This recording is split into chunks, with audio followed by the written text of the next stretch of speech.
republicano. Voy a ser breve sobre esta primera lámina.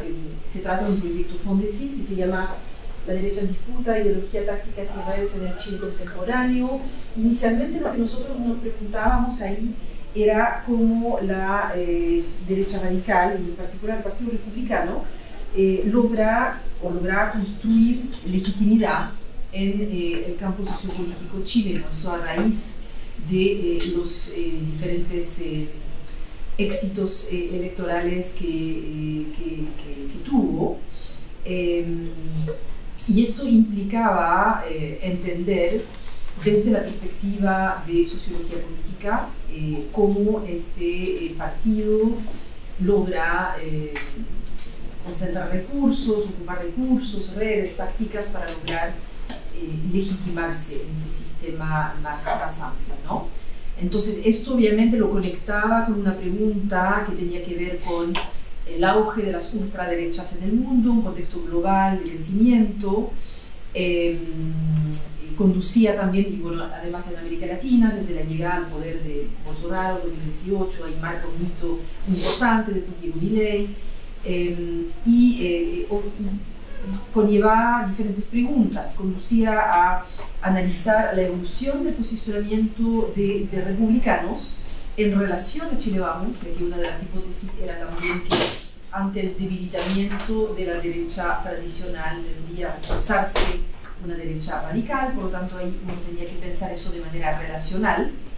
Y teníamos otra pregunta que era cómo este posicionamiento del republicano será producido también desde redes, desde un entorno que ya se mencionó cuando se habló de anclajes, ¿no? Vale decir, la implantación, muchas gracias, de este partido y cómo esto permitía reforzar ciertas posiciones eventualmente ideológicas más o menos duras y coexistía al mismo tiempo con un discurso que tendía a normalizarlo para lograr atraer un electorado cada vez más amplio a nivel más comunicacional, ¿no? Ese doble acercamiento al terreno. Ahora lo que surgió en el camino es el Partido Nacional Libertario, el partido de Johannes Kaiser, que de alguna manera desplazó la pregunta de la batalla cultural o la batalla hegemónica en las derechas, y que antes se hablaba de esta batalla entre la derecha tradicional y la derecha radical, y actualmente está más bien, la pregunta es más bien qué va a pasar con esta otra derecha, lo que nos llevó a hacernos preguntas sobre ambos líderes, ¿no?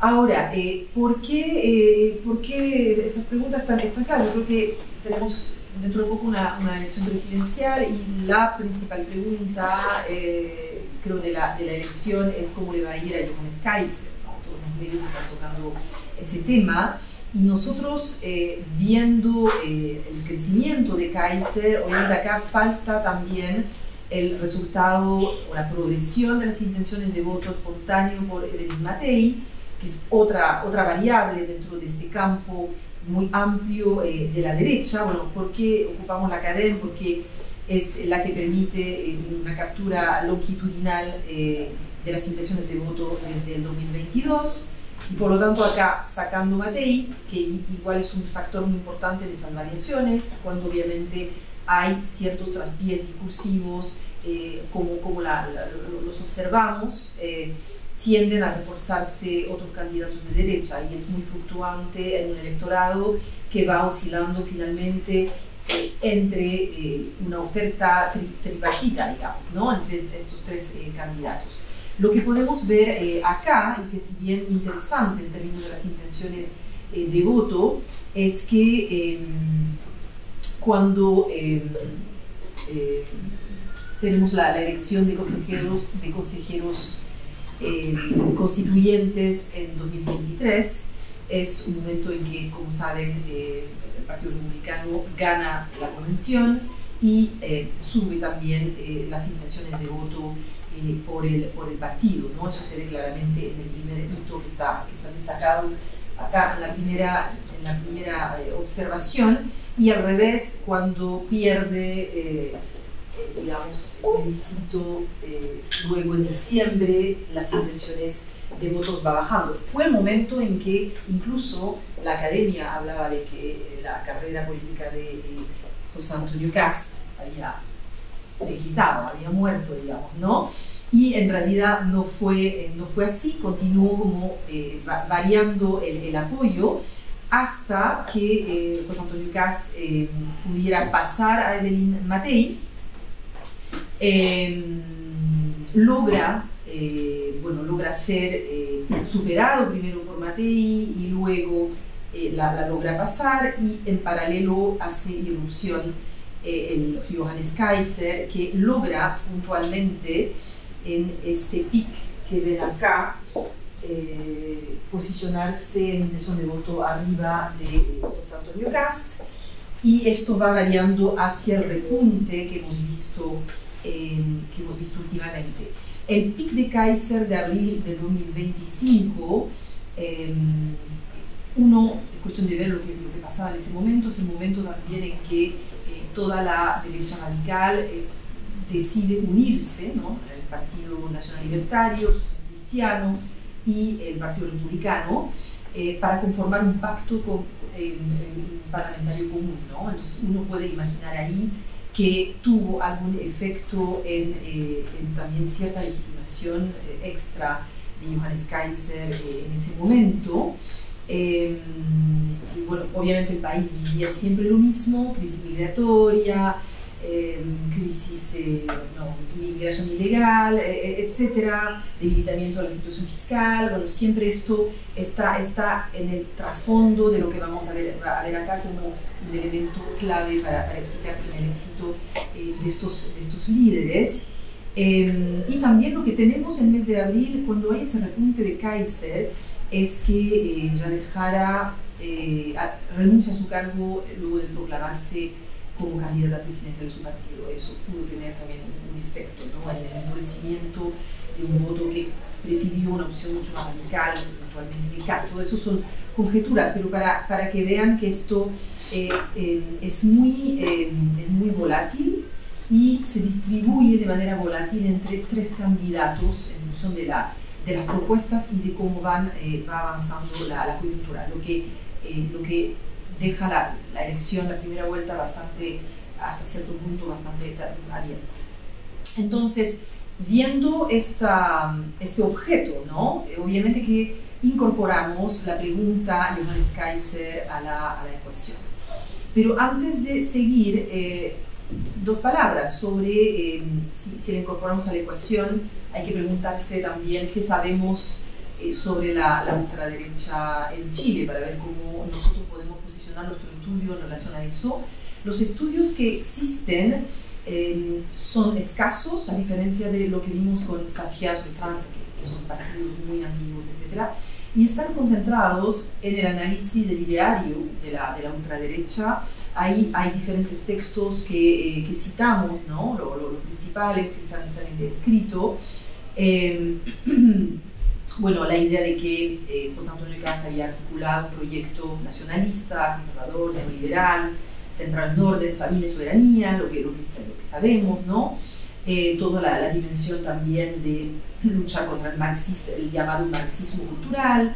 Entonces, todo lo que tiene que ver con el ideario, respecto a lo cual lo que se puede decir desde la academia es que ha sido también como calificado, ya que estábamos hablando de nomenclaturas y categorización, extrema derecha radical, etc. Hay una noción que es de Kassmader, que viajó bastante, o que trató de viajar hasta Estados Unidos, hasta nuestras tierras, que es la de derecha radical populista, ¿no? Y ahí ha sido en un texto en particular de Kessler aplicado a diferentes casos como Bolsonaro, Cast, Manini Ríos en Uruguay y Milei en Argentina, con siempre esta idea, ya que estamos hablando de estudios muy incipientes sobre la ultraderecha en América Latina, para tratar de ver si existía un parentesco entre la ultraderecha europea y la ultraderecha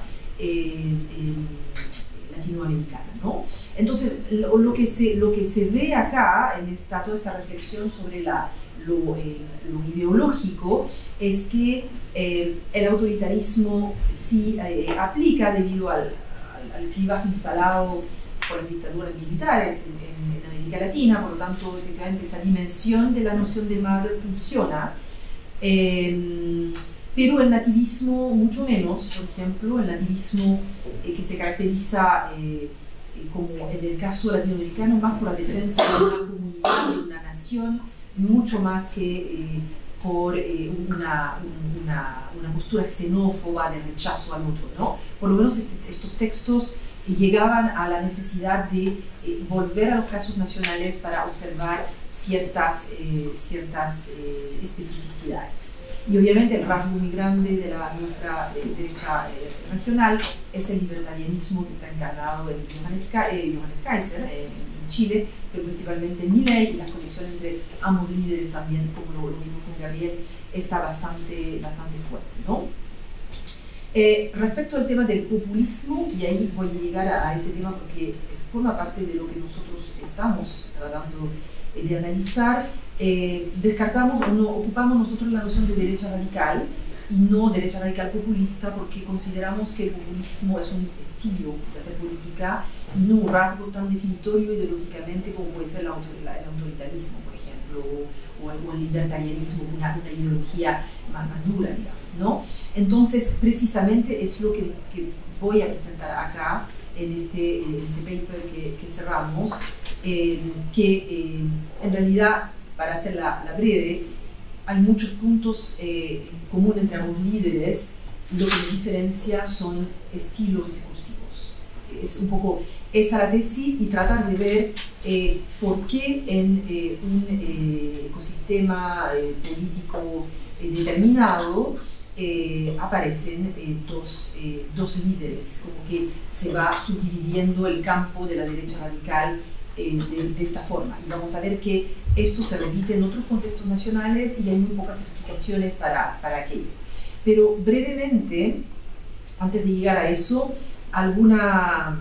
recordarles un poco los hitos de qué es, primero, qué es el Partido Republicano, qué es el Partido Nacional Libertario, para empezar, y también identificar algunos factores de emergencia externos a esos partidos nacionales, ¿no? Que permite entender un poco eso, ¿no? Se me fue solamente decir en la línea anterior que, bueno, hay estudios también sobre electores, ¿no? Los de Cristóbal Rovira, el perfil electoral de los votantes de José Antonio Kast principalmente. Así que los estudios giran en torno a perfil ideológico y quienes votan por ellos, ¿no? Hasta el momento, y nuestro fondo está mucho más centrado en las élites de estos partidos. Kast-Kaiser, las diferencias, lo importante acá, porque bueno, los que vivimos acá más o menos conocemos la historia brevemente, ¿no? Obviamente sabemos que José Antonio Kast se cinde, deja la UDI en el 2016, funda Acción Republicana, por lo tanto proviene de una derecha institucional, no es un outsider en este sentido, y que va a tratar de desarrollar un tipo de liderazgo ligado también a esas orígenes. Fue diputado, por lo tanto dejó la UDI precisamente porque su grupo y él mismo estima que la derecha tradicional ha traicionado sus principios. Eso es algo que ya sabe, ¿no? Y empieza a desarrollar una trayectoria política bastante sorprendente, porque empieza a conseguir en 2017 el 8% de los votos, y ahí crea su movimiento, luego el partido, y se posiciona ya en la última presidencial y pasa a segunda vuelta, digamos, ¿no? Entonces hay ahí realmente una irrupción de Kast en la derecha que va a disputar la hegemonía dentro de la derecha chilena, de la derecha institucional, captando a los sectores conservadores más duros y generando mucha tensión en el bloque.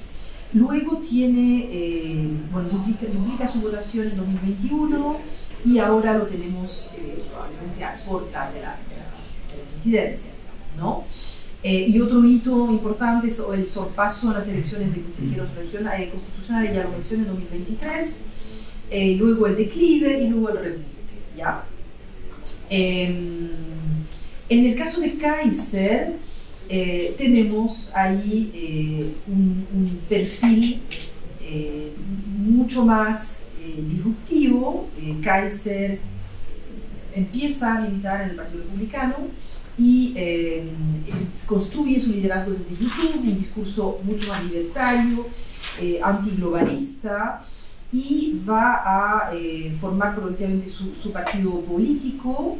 Su partido político es el segundo partido político con más militantes del país, el primero en la derecha, y hay realmente ahí unos estilos muy distintos de liderazgo.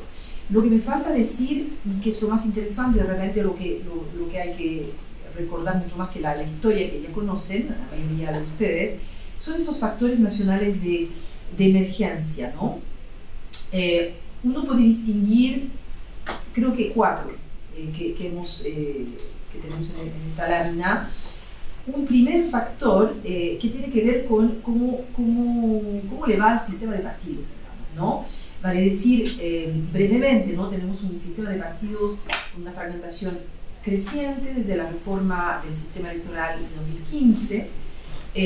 Bueno, como saben, reducción de barreras de entrada, aparición de nuevos actores políticos, tanto por la derecha como por la izquierda, y esto va a abrir nuevas oportunidades para la emergencia de nuevos referentes políticos que empiezan a competir con las fuerzas tradicionales, con el Frente Amplio por la izquierda, y tenemos el Partido Republicano por la derecha.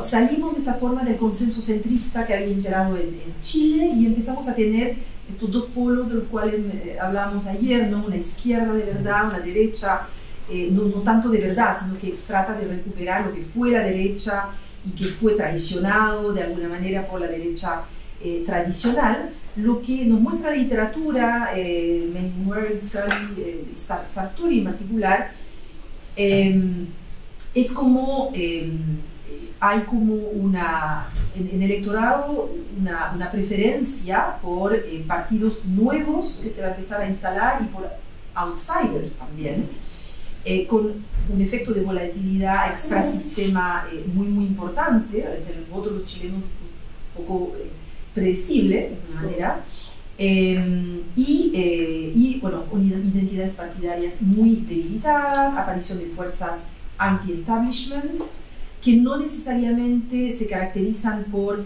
la novedad de sus propuestas ideológicas, sino por su énfasis en lo nuevo como valor político. Es decir, que la gente va a empezar a votar por la novedad, de ahí el hecho de que la gente sea muy sensible a la coyuntura, basta con que alguien haga una declaración no tan convincente en un contexto determinado, como para que lo nuevo vaya imponiéndose. Es lo que contribuye a explicar el repunte de Kaiser, o el éxito que tiene en el pic que mostraba anteriormente, ¿no? Entonces, este fenómeno se ha descrito o ha sido descrito como de pluralismo fragmentado, es decir, el estado del sistema de partido actualmente, que implica, según Sartori, que haya actores que aparezcan y que buscan diferenciarse artificialmente, a veces, creando una diferencia que en el fondo sobre ideas fundamentales no es tan importante, ¿no? Porque comparten en el fondo bases programáticas similares. En ese contexto hay que recordar ese contexto para entender también la fragmentación y la aparición de subdivisiones, ¿no? Al interior de la derecha radical.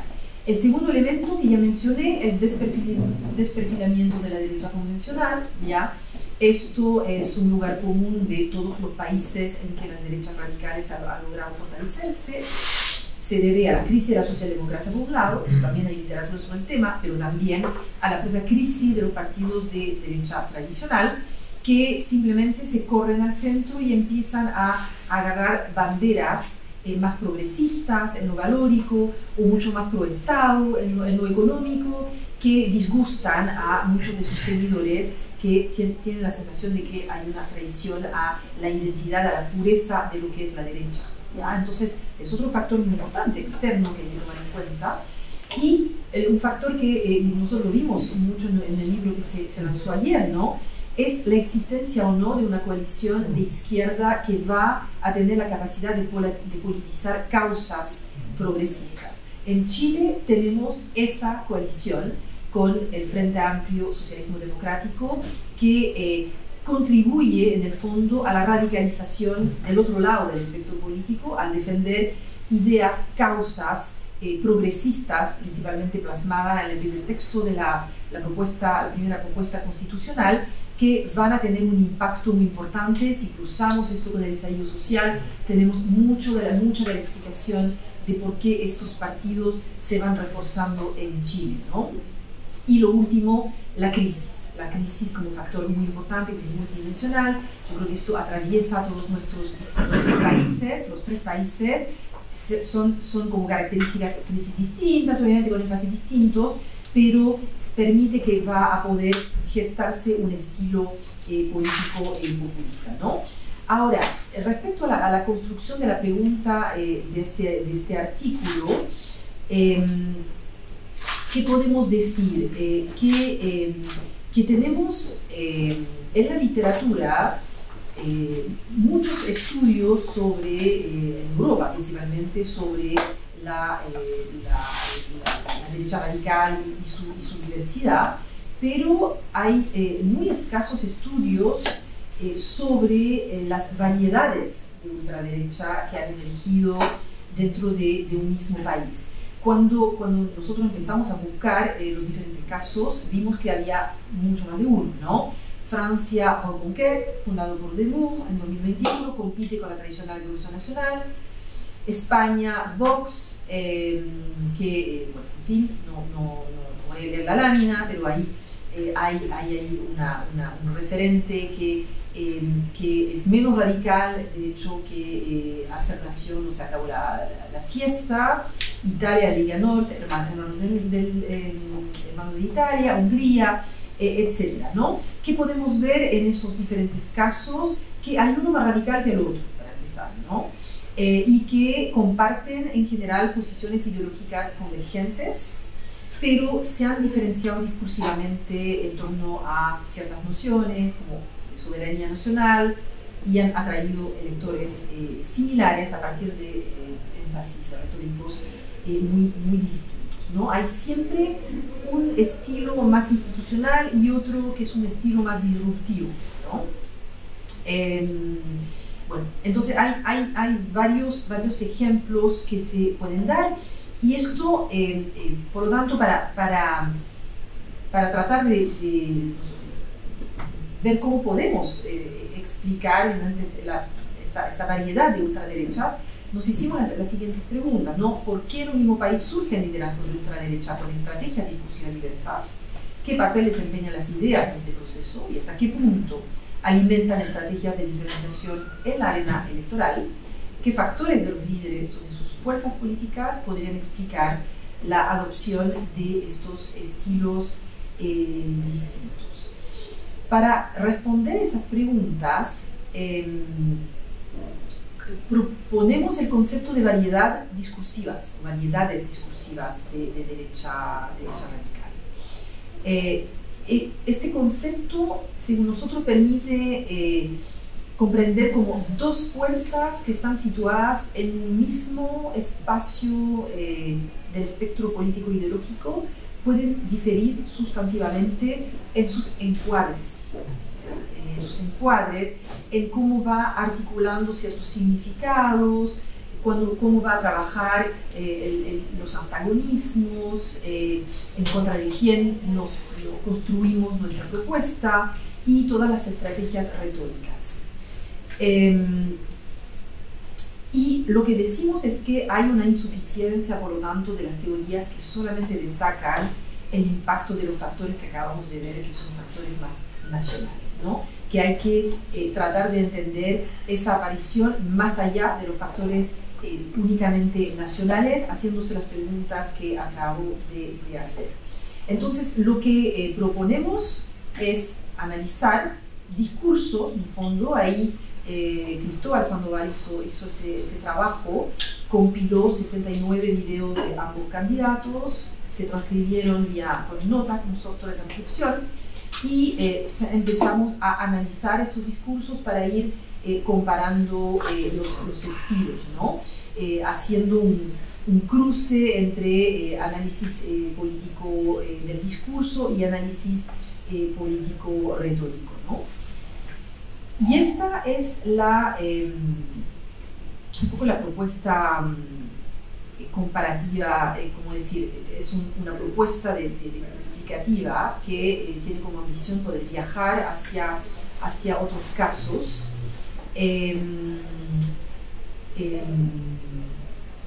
Bueno, hay dos como factores que destacamos principalmente. Lo que no dije antes, para que se entienda, es que, por ejemplo, en las dimensiones analíticas consideramos el ethos, el pathos, el logos. El ethos son todos los valores, la ideología, la política. El pathos son las emociones, todo lo que se moviliza, y el logos es más bien la razón, la racionalidad, cómo uno construye sus discursos, ¿no? Eso no lo había definido. Entonces, para llegar a la propuesta de cómo abordar, cómo explicar esas variables adoptadas, tenemos dos propuestas, ¿no?, para explicar esto. La primera, bueno, es partir identificando dos tipos principales de liderazgo, tal como iba anunciando, uno más institucional, insider, y otro más disruptivo o outsider, ¿no? En este caso, obviamente, Kass versus Kaiser. Por supuesto que estas fuerzas logran surgir vía o gracias a un emprendimiento político, ¿no? El hecho de poder capitalizar un descontento, etc. Y precisamente lo capitalizan con estilos políticos muy distintos. Ahora, el primer factor que destacamos es la secuencia de aparición en el espacio de la ultraderecha nacional. Vale decir que el que obviamente surge primero va a tender a pautear bastante sobre el segundo, ¿no?, que se va a tener que posicionar en ese espacio marcando la diferencia. Eso es el primer elemento, y la socialización política de los líderes es otro de los elementos. Bueno, primero la secuencia, el orden. Bueno, por supuesto que el que surge primero tiende a configurar un estilo propio que va a ser asociado a diferentes características programáticas, ideológicas, y va a tender a como definir el marco discursivo de la nueva derecha. Va a establecer ciertos temas, un lenguaje, etc.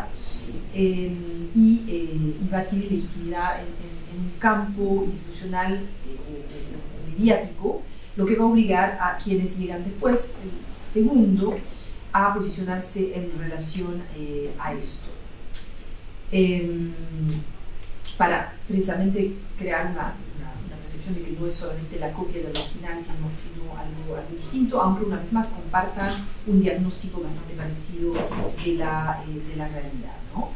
Entonces, eso sería el primer elemento, lo que obviamente, si el primero surge con un lenguaje estadista como sobrio, etc., el otro va a tender a desarrollar una imagen mucho más provocadora, contestataria, etc.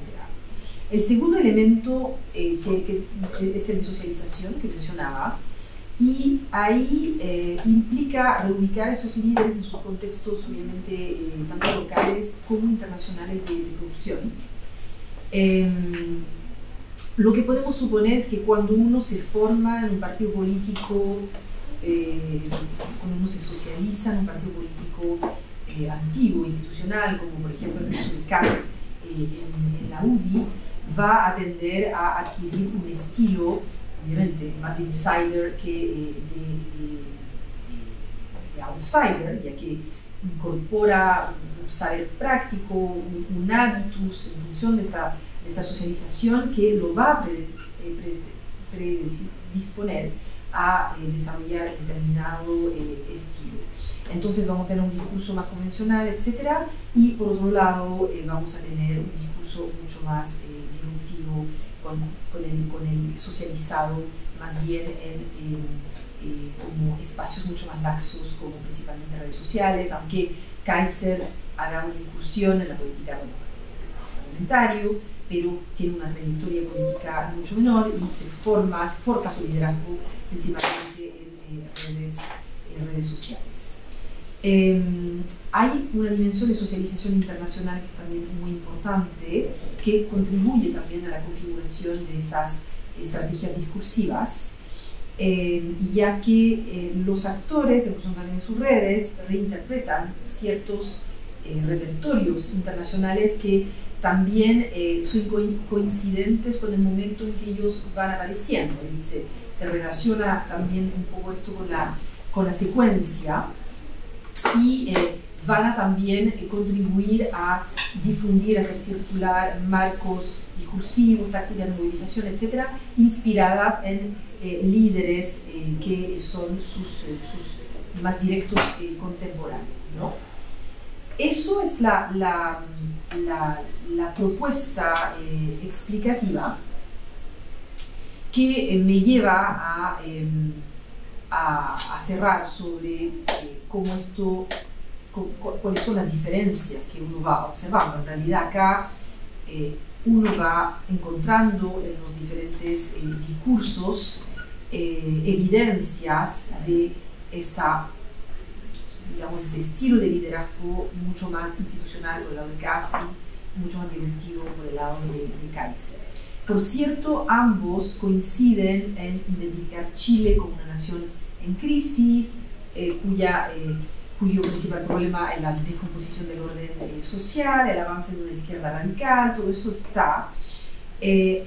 Reconocen en la izquierda el gran enemigo, una izquierda radical, y tienen también una misma propuesta de mano dura o de dar ese giro, ¿no? Y de la restauración de esta autoridad estatal, moral que habría desaparecido. Entonces hay de nuevo una orientación que es bastante similar, un diagnóstico que es bastante similar, donde difieren en la narrativa, ¿no? Cuando uno va analizando sus principales significantes, antagonismos, etcétera, significantes flotantes, ¿no? Ahí es Mouflaclos, la parte de ciertos elementos simbólicos que están en disputa en el campo discursivo y que pueden ser apropiados por distintas posiciones ideológicas sin tener una fijación ahí estable. Ahí uno ve diferencias, ¿no?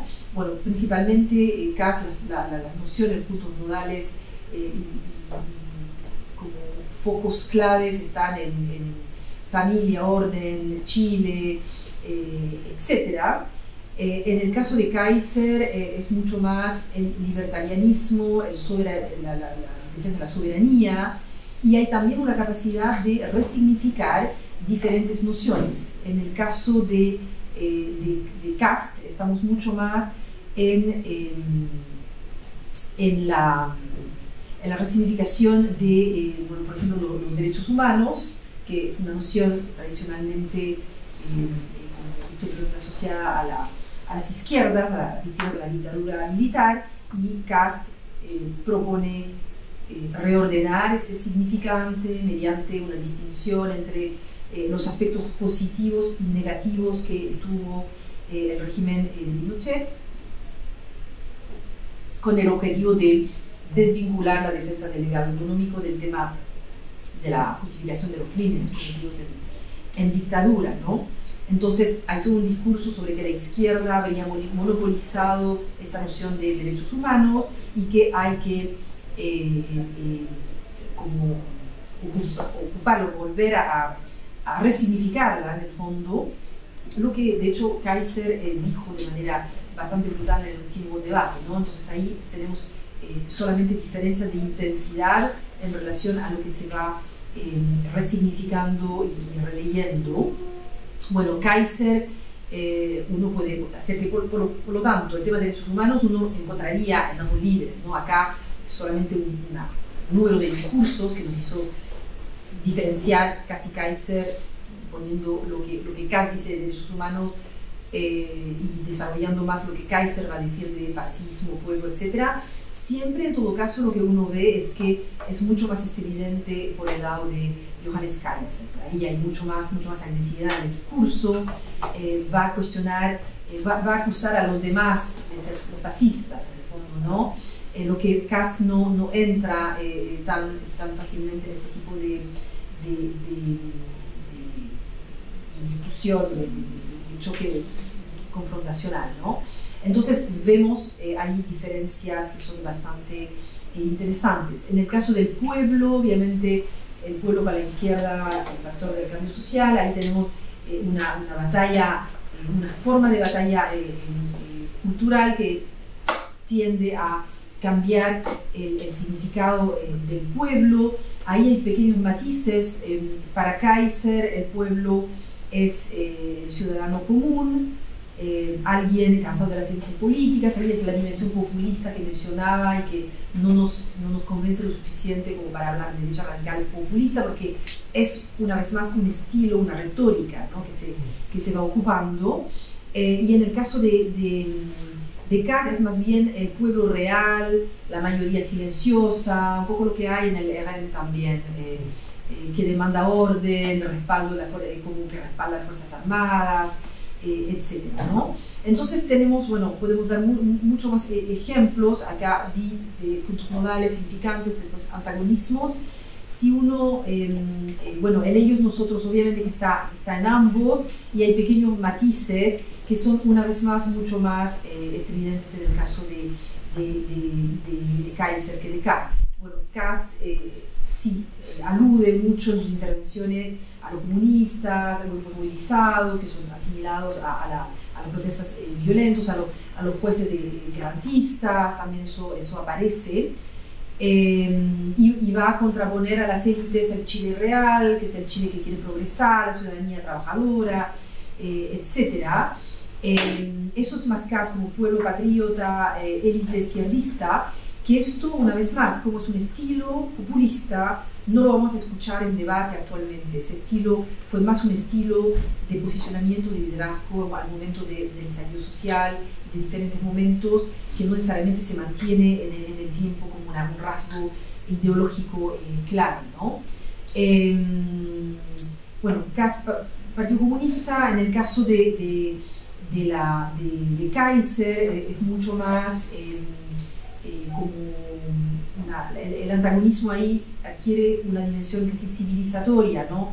En ellos no es solamente la izquierda chilena, se integra también el cosmopolitismo liberal, representado por figuras como George Soros o por la burocracia internacional de Naciones Unidas, en fin, ¿no? Toda la izquierda internacional, latinoamericana, el antiglobalismo ahí está realmente muy marcado, lo que no es el caso tanto en el caso de Kass, ¿no? Pero una vez más, hay una simplificación y una de nosotros versus ellos, y hay una activación del vínculo retórico de la retórica populista en ambos casos. Ambos están en el antagonismo, pero con matices. Ahora, los elementos retóricos en los discursos, Kass es más la retórica del hombre de familia, la honestidad, la coherencia, la autoridad moral, las convicciones firmes, etc. La imagen de integridad, se apoyan a la ausencia de estados de corrupción que lo vayan rodeando, la exhibición de su vida familiar como una vida, una suerte de creencia ética, vida ejemplar, Bueno, siempre hay la idea de Dios, la familia, el padre, familia, todo eso está muy presente en Kast como encarnación de la defensa de los valores tradicionales. En el caso de Kaiser es más la figura del outsider, ¿no? El irreverente, el políticamente incorrecto.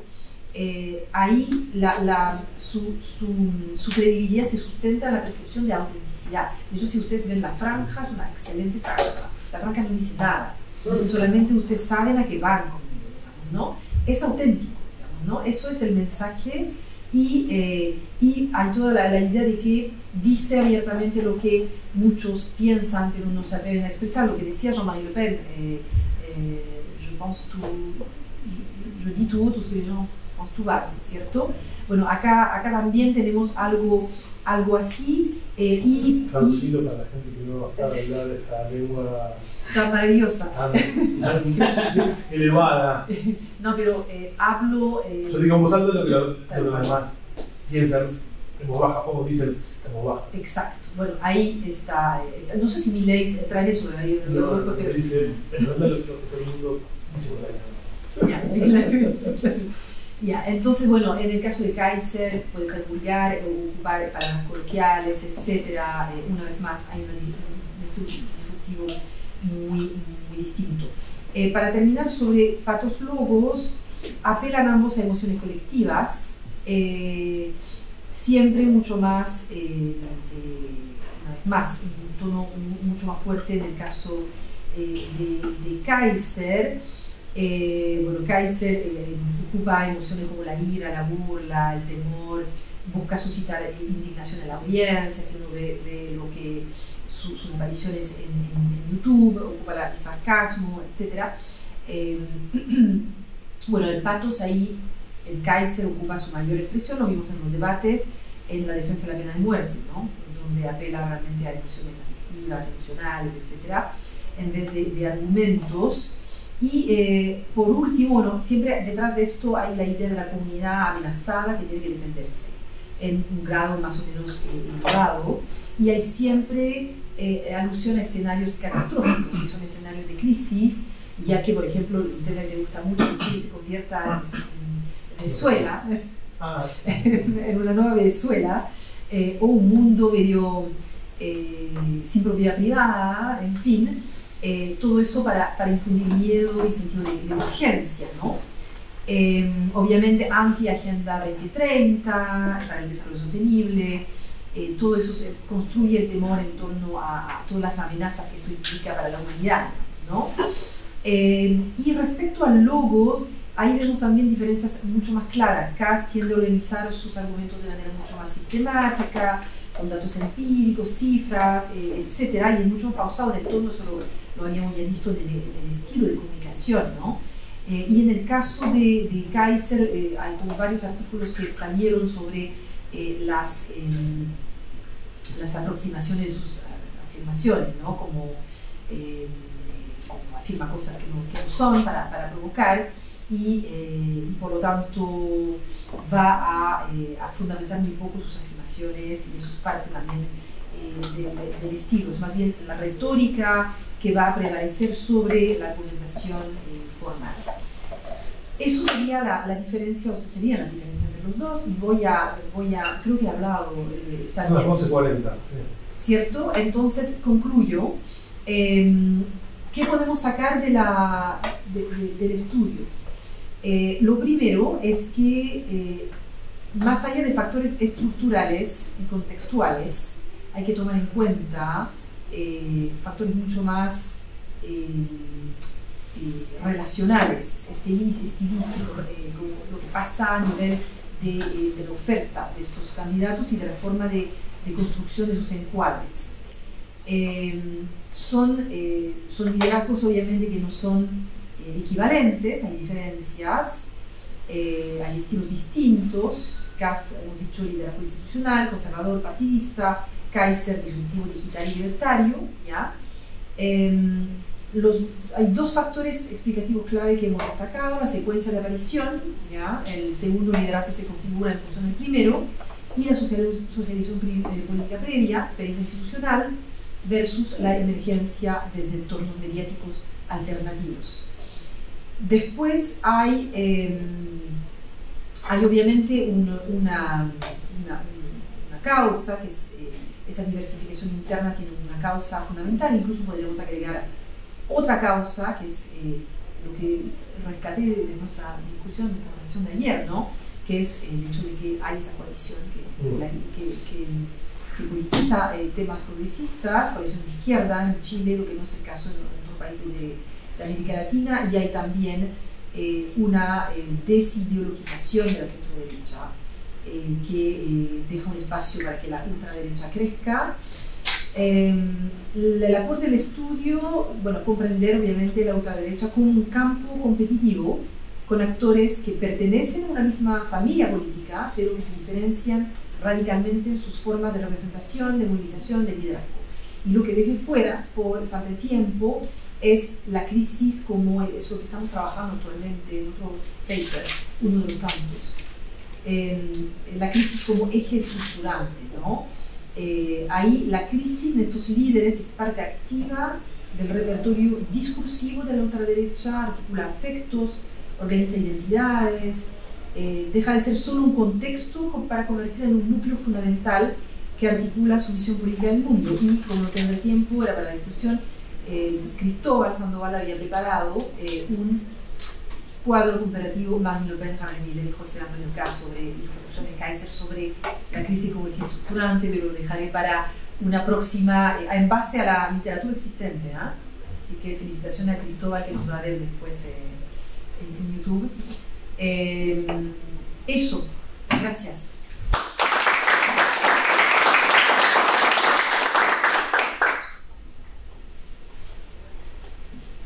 Bueno, si tenemos 5 minutos más para hacer algunas preguntas, ¿te parece? Sí, claro, como algunas preguntas.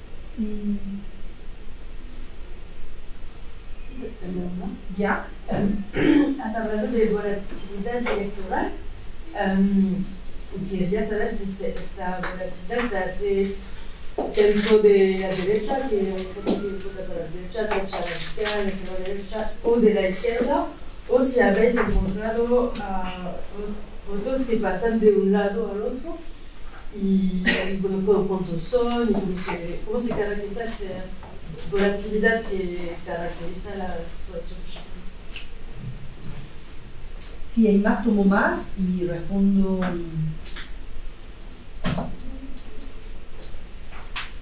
Yo digo, una sola cuestión muy interesante es la juicio de usted.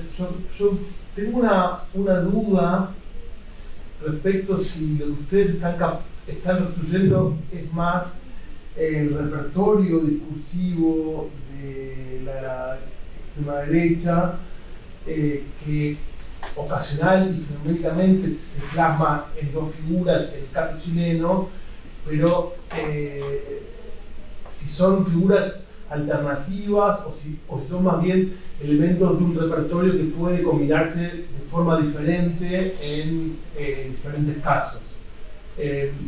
Eso, digamos, creo que entiendo el esfuerzo de formalización a partir de un caso, pero por ejemplo pensaba en el caso digamos, de Milei y yo, digamos, encontraba elementos de ambos casos, ¿no? Claro, en Milei, dices tú. En Milei. Entonces digo, por ahí, si es más, como lo conversábamos ayer, digamos, respecto de mi libro, si son tipos ideales con apariencia fenoménica híbridas o impuras, o si son elementos de un repertorio de la extrema derecha que se combinan de manera diferente en los diferentes casos. Pero bueno. Yo tengo... Sí, la primera es como, digamos, aprovecho de preguntarte en realidad, ¿no? No sé si está tan en el centro de lo que presentaste. Y tú eres súper cuidadosa en los conceptos, ¿no? Ultra, extrema, radical. Y es un tema hoy día, ¿no? O sea, cómo se nombra esto, nuevas. Sí, claro. Es un tremendo tema.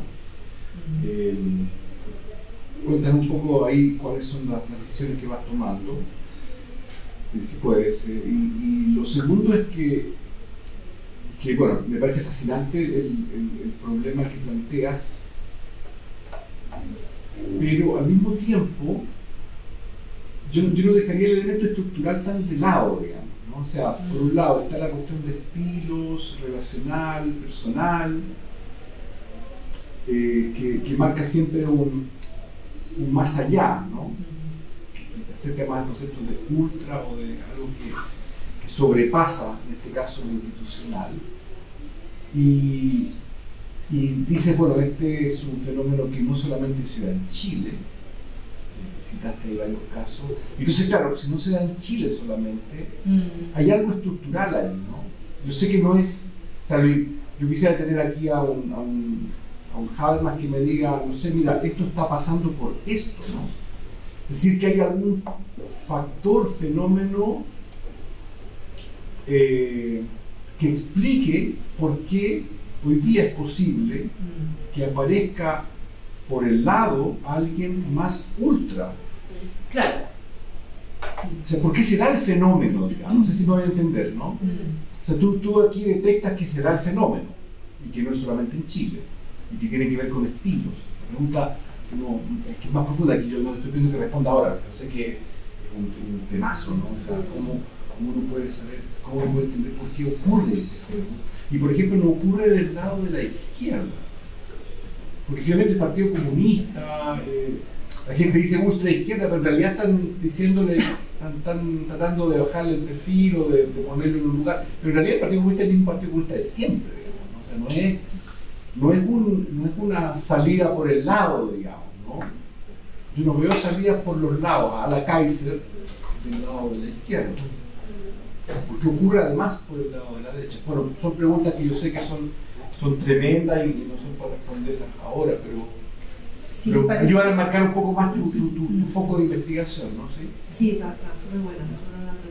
Procuraré ser breve. Bueno, primero comentario, excelente iniciativa la de distinguir estos dos tipos de liderazgo de derecha radical, porque cuando uno se mete a estudiar, vimos que en 2016 metían a Trump, Bolsonaro, Le Pen, así todos en el mismo saco, y si uno ve cada caso en particular, Trump es un proteccionista, Milei es libertario, librecambista, Le Pen tiene un discurso de chauvinismo del bienestar, entonces como que hay muchas cosas como que también los distinguen demasiado y esto también ayuda a clarificar un poco el escenario. Ahora sí una pregunta, y esto igual es una hipótesis, da para mucho, pero esto, ¿cómo podría incidir en un anclaje social de cada liderazgo? Por ejemplo, vimos lo del populismo, que yo comparto totalmente que Kast no está muy cerca del populismo, pero Kaiser, como tiene esto disruptivo, no institucional, más en lo bajo, para parafrasear a mi jefe, sí que puede dar más salida a un liderazgo populista. En cambio, claro, Kast es como la UDI de siempre, pero descontenta con la UDI y el partido. Eso. Perfecto, gracias. A ver, voy a tomar solamente esta pregunta en honor al tiempo, para que ya estamos cerca de 12 de la 1. A respecto a tu pregunta, Safia, voy a responder como Cristóbal Rovira, y es lo único que puedo hacer, que dice que evidencia de que la volatilidad es dentro del campo de la derecha, y no tanto que la izquierda o la centroizquierda pasaría a votar por. Salvo con Matei, ¿no? ¿Cómo? Salvo con Matei, ¿no? En un campo No, claro, sí, pero claro, en ese sentido volatilidad, que actualmente se supone que, pero puede ser un elector estratégico puntualmente, que va a decir, trataré de potenciar a Matei, quién sabe, ¿no? Para que para que ella pase a segunda vuelta, puntualmente el elector de centro-izquierda puede votar por ella, pero un elector de centro-izquierda que vote no por José Antonio Kast es muy poco probable, y por Johannes Kaiser con menor razón. Ahora, dentro de este tema de la normalización, yo tiendo a tener una hipótesis un poco distinta, porque, no sé, depende de cuán politizada es la persona, por supuesto, alguien de centro izquierda, activista, por definición no, pero alguien con una una sensibilidad, qué sé yo, mucho más, una identidad política menos construida, etcétera, frente a temas de seguridad, sin un candidato fuerte que represente este tipo de garantía de que puede luchar contra de manera eficaz contra la inseguridad, el narcotráfico, etcétera. A priori podemos imaginar que podría haber ese fenómeno al estilo francés, digamos, ¿no?